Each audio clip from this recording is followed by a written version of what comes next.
Iya, silakan Bu Retno. Iya, Iya. sekedar sharing aja. Itu yang dilakukan oleh ayah ibu saya ketika nenek saya sakit, itu ditungguin sampai meninggal. Hmm. Nah, masalah finansial, ini anak-anak yang sudah kerja jadi cucu-cucu itu yang support gitu Pak Ustadz. Iya, iya. Demikian juga ketika ketika kakek saya sakit itu ditunggu sampai meninggal. Jadi tidak ditinggalkan sama sekali. Jadi ayah ibu saya menunggu gitu loh.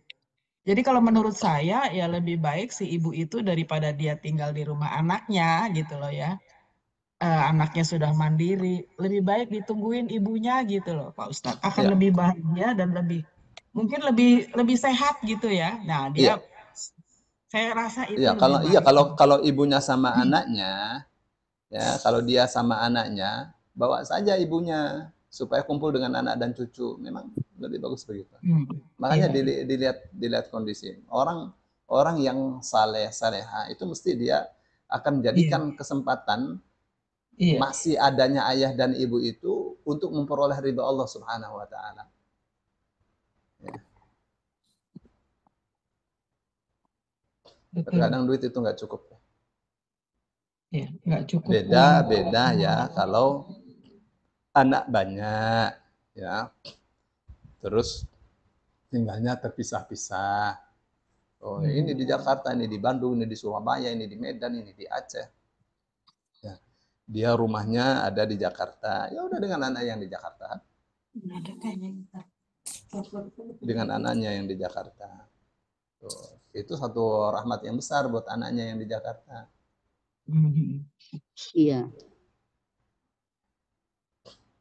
Karena nanti dia akan menjadi tua bisa juga diperlakukan seperti itu ya Pak Iya, Ustadz. iya.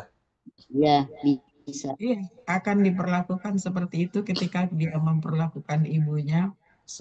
Sebaik-baik orang tua adalah orang tua yang apabila disakiti anaknya, dia mendoakan kebaikan untuk anaknya. Hmm. Sebaik-baik orang tua. Orang tua kalau disakiti, dia berdoa, doanya Yang mesti baik. manjur. Makanya orang tua disakiti, doakan yang baik untuk anaknya. Mesti manjur. Tapi kalau Iya. disakiti anaknya terus diam, tersimpan di hatinya, bahaya untuk anaknya. Hmm. Ya, karena Allah akan murka. Jangan diam, doakan anaknya. Hmm. Ya, sehebat apapun kesalahan Baik-baik. anaknya, doakan agar Allah meridhoinya, Allah bimbing dia, Allah bimbing akhlaknya. Ya, itu dari sisi kita sebagai orang tua. Ya, sebaik-baik orang tua. Beruntung anak-anak yang orang tuanya sikapnya seperti itu. Ya, tapi terkadang ya manusiawi, orang tua disakiti, hati ya sakit. Bisa nangis berhari-hari disakiti oleh anaknya, aduh anak. Hmm. Ya, terkadang tidak keluar, ada saja di dalam hatinya aja. Nggak keluar. Mm.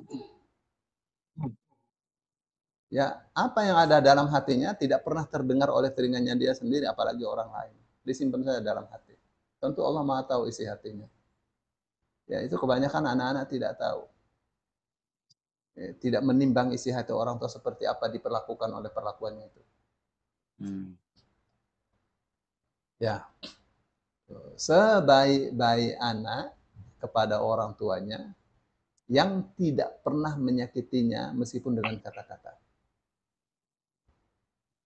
Yang selalu bicara sopan, ya, mulia di hadapan orang tuanya. Yang menjamin apa saja yang diminta oleh orang tuanya berupa materi. Maaf ya, ada yang tanya, Ustadz, andaikan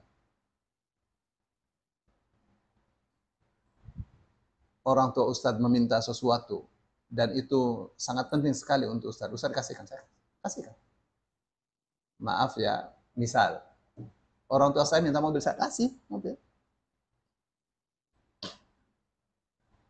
saya kasih. Enggak eman.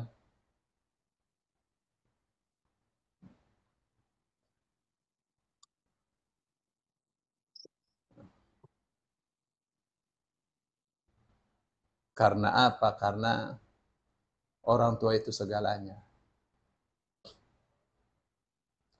Baik itu dari sisi materi ya, terkadang materi itu nggak cukup. Kasih sayang. Ya, sebaik-baik anak adalah yang mendoakan terus orang tuanya agar disayang oleh Allah. Agar orang tuanya diampuni dosa-dosanya oleh Allah. Baik ya itu ya.